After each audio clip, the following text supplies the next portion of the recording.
Les Européens ont une excuse. Ils peuvent dire qu'ils ont été dupés. Ils ont été pris au dépourvu par leurs politiciens.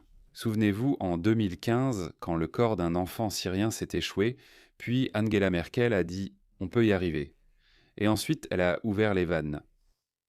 Elle a laissé entrer des millions de Syriens et d'autres migrants.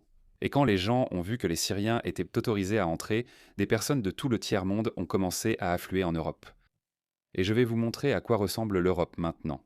Mais nous, en Australie, nous n'avons aucune excuse. Et j'avertis depuis un certain temps. J'ai diffusé ces vidéos du passé, mais je sais comment fonctionnent les sociétés. Les cultures évoluent en réponse à des conséquences. Et ces conséquences apparaissent après certains changements radicaux que les gens ne remarquent pas au début. J'ai prévenu les Australiens qu'ils allaient en faire à l'Australie ce qu'ils ont fait à l'Europe, même si je n'arrête pas de les avertir. Mais tant que cela ne se produit pas sous vos yeux, il n'y a aucune réaction et il n'y a pas de conséquences. Et parce qu'il n'y a pas de conséquences, il n'y a pas de réaction. Mais une fois que nous voyons les conséquences, il y a une réaction. Ensuite, cela change la culture. Et la culture est en train de changer partout en Occident.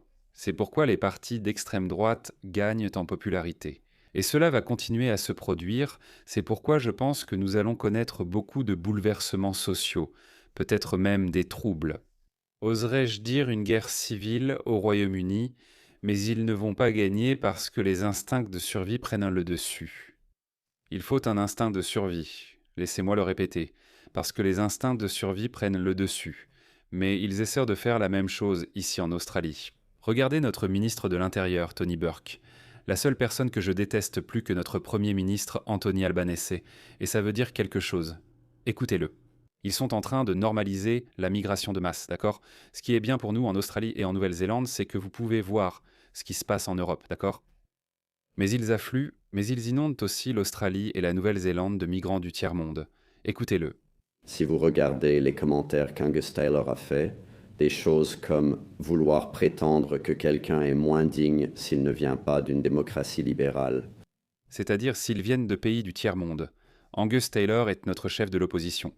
Il a dit que nous ne devrions autoriser la migration qu'en provenance d'autres démocraties libérales et non de pays du tiers-monde. Il y a 10 ans, personne ne l'aurait dit ni su les conséquences. Aujourd'hui, nous savons ce qui arrive en accueillant des personnes de culture du tiers-monde. Je vais vous montrer des vidéos.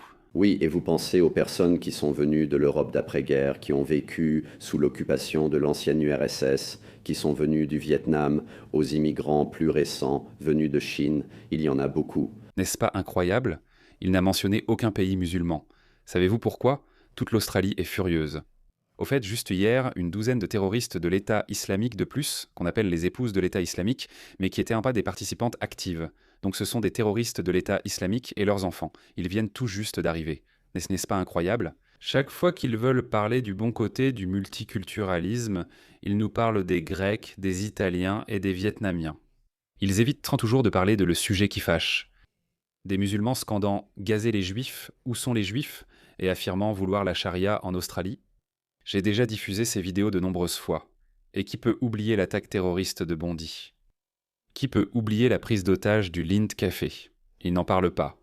C'est de ça qu'on parle, Tony Burke, espèce de gigantesque bouffon. De vrais Australiens fiers là-bas, et leur dire d'une manière ou d'une autre qu'ils valent moins, c'est vraiment horrible d'affirmer ça. En fait, c'est tout à fait normal. Les personnes venant de pays du tiers-monde, de cultures hostiles, des gens qui ne partagent rien avec le mode de vie australien ne méritent pas de vivre en Australie. Ils ne le méritent pas. Désolé. Non, en fait, non, pas désolé. Va te faire voir. Ça me va très bien. Je veux des migrants de Norvège, de Suède, des Norvégiens de souche, des Suédois de souche, de Grande-Bretagne, notre ancêtre culturel, des Britanniques de souche, pas les autres. Pas ceux qui ruinent la Grande-Bretagne. Ça ne me dérangerait pas. Des Canadiens blancs, des Américains blancs, des Polonais. C'est tout. Désolé, je ne veux pas de personnes venant d'Afghanistan. Tu sais pourquoi je ne veux pas de personnes venant d'Afghanistan? Voilà pourquoi je ne les veux pas. Regarde ça. Un demandeur d'asile afghan armé d'un couteau a semé la terreur à Morrison. Il a juste, tu sais, cassé ses bouteilles de vin. Maintenant, ils continueront à te dire qu'il y a de mauvaises personnes partout. Non. Quand un grand pourcentage de votre population, d'un peuple, est disproportionnellement surreprésenté dans certains crimes, alors nous avons un problème. D'accord? Nous avons un problème. Et regarde, nous avons maintenant des statistiques. Ce sont les statistiques officielles d'Allemagne. Suspect de crimes violents en Allemagne. Migrants syriens, 1740 pour 100 000, migrants afghans, 1722, et allemands de souche, en fait pas vraiment allemands de souche, citoyens allemands. Tu sais, cela inclut les Allemands d'origine turque et d'autres non-allemands de souche qui se sont installés là-bas depuis, tu sais, plusieurs générations et qui sont aussi surreprésentés dans cette catégorie. Mais quand tu fais venir autant de personnes, soudainement, regarde ça. Ce n'est pas tout, regarde, le Danemark l'a aussi fait. Les Somaliens sont 20 fois plus susceptibles de commettre un viol, une agression contre un agent public, une tentative d'homicide, une falsification, une fraude, une agression grave, un vol avec violence que les citoyens danois. Voilà la différence. Donc non, moi... Et regarde ça, toutes ces personnes. Aucun d'entre eux ne vient de pays occidentaux. Somalie, Maroc, Palestine, Iran, Pakistan, Éthiopie, Ouganda, Tunisie. Celui-ci vient de l'ex-Yougoslavie. C'est le seul qui fait exception. C'est le seul qui vient d'un pays européen, on pourrait dire. Ils sont 5 fois plus susceptibles de commettre une fraude qu'un Danois de souche. Donc non, nous ne voulons pas ça, Tony Burke. C'est pour ça qu'on ne les veut pas. Regardez ça, c'est la Baule. C'était autrefois considéré comme une station balnéaire française, paisible et magnifique, connue pour ses plages familiales et ses superbes villas. Je crois que c'est dans le sud de la France. J'en ai entendu parler, mais je n'y suis jamais allé. Regardez ça. Regardez ça. Terrible, voilà. Voilà, les gars, c'est grave. Il n'y aura pas de place, voilà. La photo que j'ai vue de la gare de Flinders Street, il n'y avait pas un Australien en vue. Je prenais ce train. Je prenais le train de chez moi jusqu'à la gare de Flinders Street presque tous les jours. J'ai fait ça pendant 10 ans. Mais ça ne ressemble pas du tout à ça. Regardez ça. Ça, c'est le sud de la France. C'est le sud de la France. Regardez ces belles personnes, ces merveilleux citoyens français qui nous enrichissent. Il y a une personne française. Peut-être qu'il va se faire tabasser. Il va se faire tabasser. Ils vont lui sauter dessus.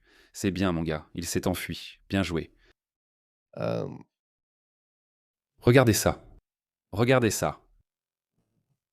Alors, ça vous réussit, la diversité? Incroyable, incroyable. Laissez-moi vous en montrer plus. Regardez ça. 2 hommes suivent des adolescentes allemandes après leur avoir exhibé leur sexe.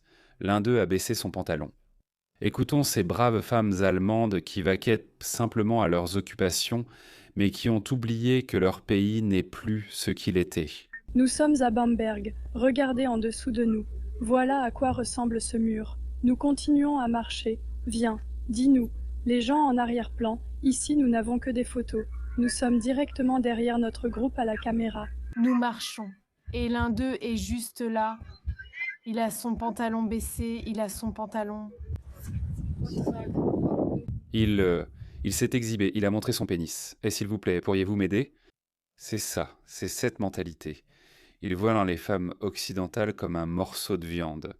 Dans l'islam, les femmes non musulmanes méritent d'être violées et molestées.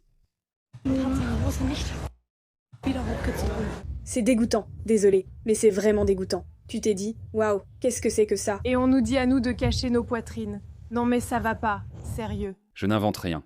J'ai passé cette vidéo hier et je vous ai donné des références. Coran, chapitre 3, verset 59, je crois. Il est dit que les femmes musulmanes doivent porter le hijab, ou la burqa, ou le niqab, ou peu importe, selon leur interprétation. Mais elles doivent s'habiller comme des femmes musulmanes pour être reconnues comme musulmanes. Ainsi, ils peuvent faire la différence entre « d'accord, ça c'est une femme musulmane et ça c'est une femme non musulmane à cause de la façon dont elle est habillée ». Comme ça, elle peut l'être. Ainsi, la femme musulmane n'est pas molestée parce que ces femmes le sont.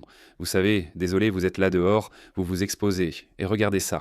Un homme musulman lui dit qu'elle mérite d'être agressée. Que s'est-il passé? Ne me touche pas. Oui, que s'est-il passé? Où va-t-il? Il trouvait la préparation à mes séances photos difficiles. Ce gaz a nié, mais franchement, qui s'en soucie? Va voir ma vidéo d'hier, j'y explique tout. Regarde ça. Le fait qu'il rôde, regarde ça. Un musulman syrien suit 2 blondes en se moquant d'elles, en les sexualisant. Regarde-le. Regarde-le. Perverse.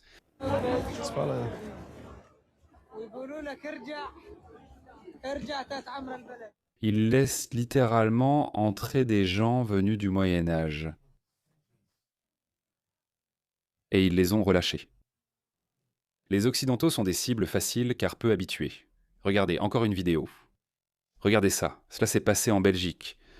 D'accord, à Bruxelles. Cette femme prend une photo. Oui, regardez ça. Et puis elle remarque quelque chose. Pauvre, ta pote attaque un mec qui se BR sur toi. Elle se lève, elle est en colère. Elle remarque que cet homme est en train de se masturber. Elle fonce sur lui, mon Dieu. Où sont les hommes? Nous, les hommes, devons prendre les choses en main. Je comprends, je ne sais pas. Si je voyais ça, je ne pense pas que je m'inquiéterais. À ce moment-là, je ne pense pas que je m'inquiéterais de savoir si je vais être accusé ou autre. Je foncerai carrément. Ce qui est encore plus troublant, ce sont ses commentaires après. Il dit « Elle est à moitié nue. Je ne vois pas pourquoi je ne pourrais pas me masturber. » Donc, l'homme attaque une femme qui le prend à partie parce qu'il se masturbe en public dans un parc de Bruxelles. Un autre homme qui aurait essayé d'intervenir s'est retrouvé avec une lacération de 3 cm sur le visage. D'accord, très bien. Regardez ça, il s'est retrouvé avec une lacération sur le visage. D'accord, je devrais peut-être être un peu plus prudent avant de me lancer dans une altercation. Je n'ai pas envie de finir avec une lacération sur le visage ou ailleurs sur le corps. Oui, donc ça s'est passé vendredi dernier, n'est-ce pas? Regardez ça, encore une. Encore une. Encore une. Une femme allemande part faire un jogging, mais elle a oublié que son pays a été envahi par ces barbares médiévaux. Regardez ça. Vous allez faire un jogging, votre fille va faire un jogging. Regardez ça. Oui, c'est ça.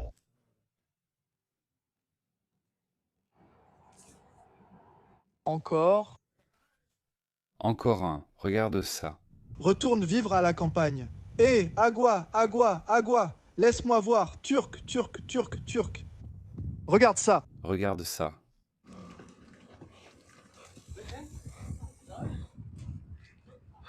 J'ai aussi été un petit nouveau, tu sais. Je te le dis, j'ai aussi été un petit nouveau. Voir des femmes occidentales se promener, c'était très étrange pour moi aussi. Mais j'avais 19 ans.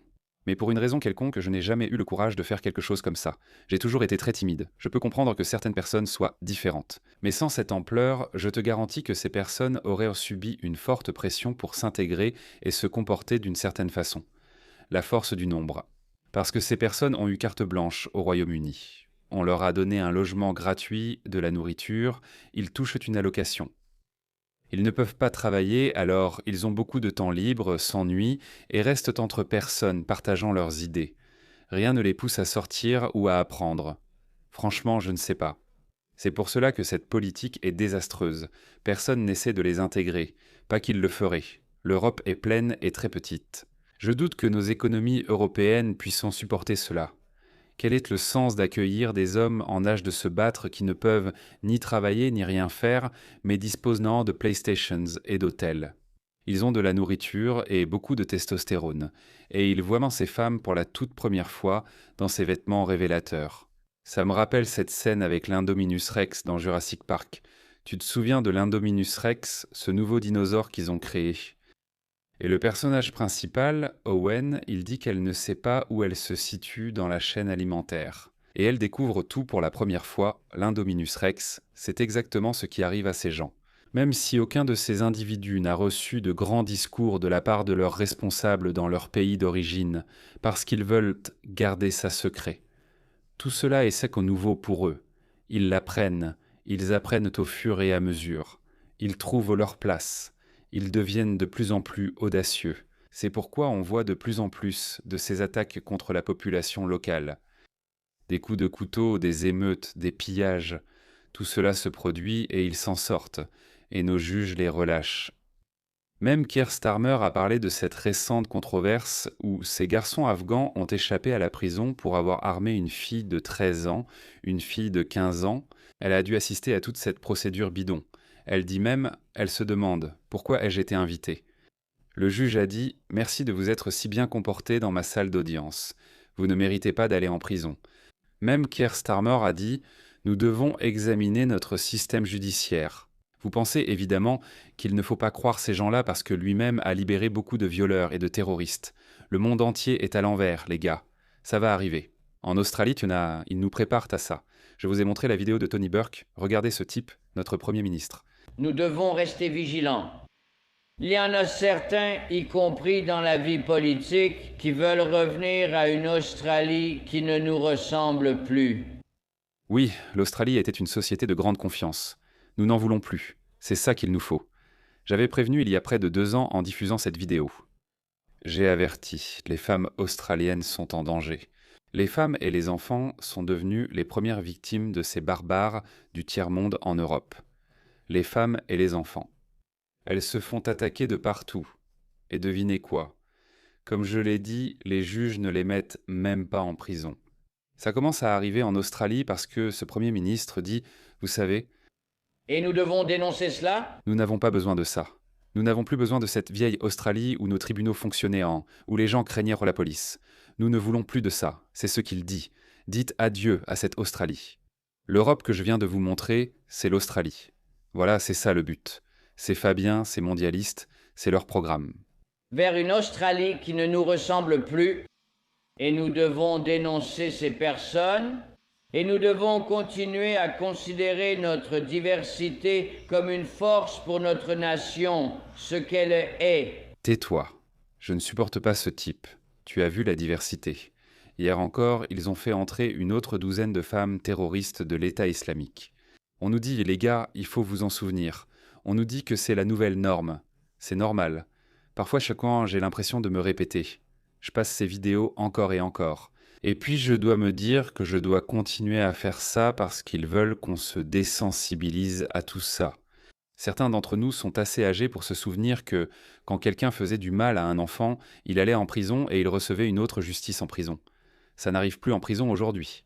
Vous savez pourquoi ? Parce que les prisons sont pleines de ces gens venant d'autres cultures, des cultures où c'est parfaitement normal parce que leur prophète a épousé une fillette de 9 ans. Ils ne voient pas la pédophilie comme les Occidentaux.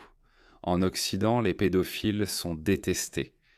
Oui, écoute, comme toute autre société, l'Occident a aussi sa part de pédophiles qui restent dans un coin, loin d'une aire de jeu à regarder et observer.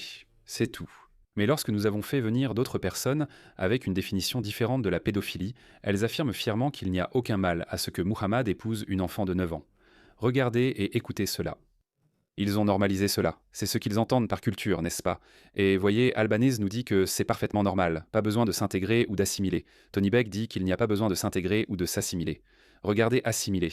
Je crois que le prophète Mohammed, paix soit sur lui, a épousé Aïcha à 6 ans et il a consommé le mariage à 9 ans. Je n'ai absolument aucun problème avec cela tant que... Aucun problème avec cela. C'est parfaitement normal. C'est dégoûtant.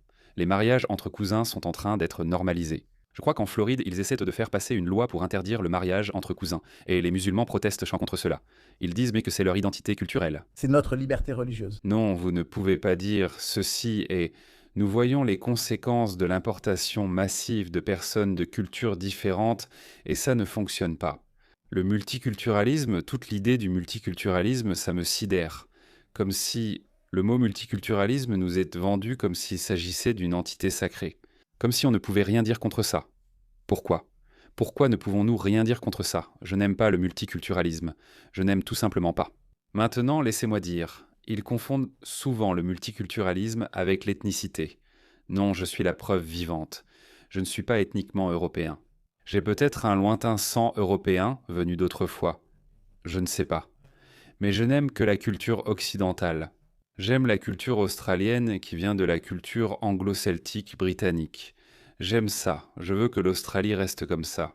C'est ce qu'on appelle le nationalisme civique. Donc il y a le nationalisme ethnique qui dit que seuls les Blancs peuvent représenter et défendre leur pays mieux que les autres races, ce que, évidemment, je ne peux pas accepter, parce que je suis la preuve vivante et concrète du contraire.